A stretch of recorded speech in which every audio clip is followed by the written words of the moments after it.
The Children Act 1989. This is specifically section 39, as referenced in my previous video.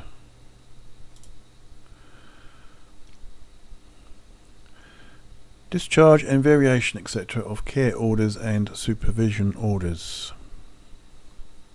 So this is basically the section you need when trying to get your child back home.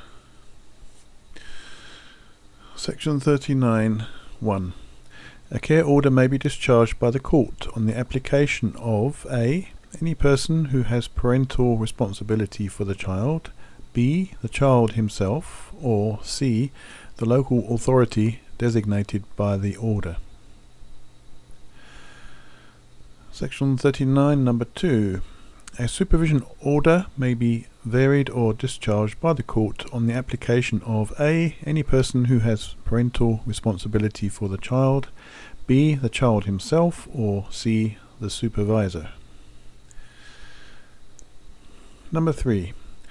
On the application of a person who is not entitled to apply for the order to be discharged, but who is a person with whom the child is living, a supervision order may be varied by the court insofar as it imposes a requirement which affects that person. 3a. On the application of a person who is not entitled to apply for the order to be discharged, but who is a person to whom an exclusion requirement contained in the order applies, an interim care order may be varied or discharged by the court insofar as it imposes the exclusion requirement. 3b.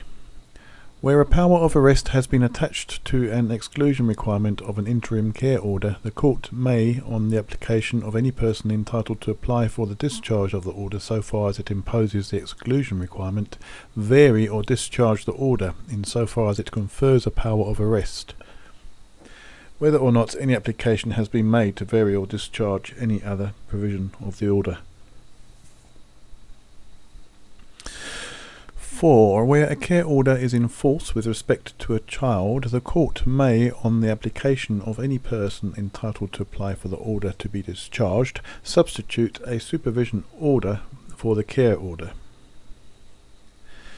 5. When a court is considering whether to substitute one order for another under subsection 4, any provision of this Act which would otherwise require section 31(2) to be satisfied at the time when the proposed order is substituted or made shall be disregarded.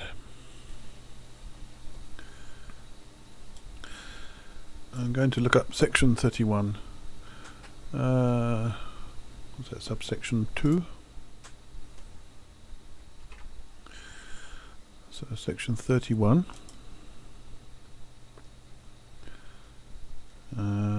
Subsection 2. A court may only make a care order or supervision order if it is satisfied A. that the child concerned is suffering or is likely to suffer significant harm, and B. that harm or likelihood of harm is attributable to number 1. the care given to the child or likely to be given to him if the order were not made, not being what it would be reasonable to expect a parent to give him, or 2. the child's being beyond parental control.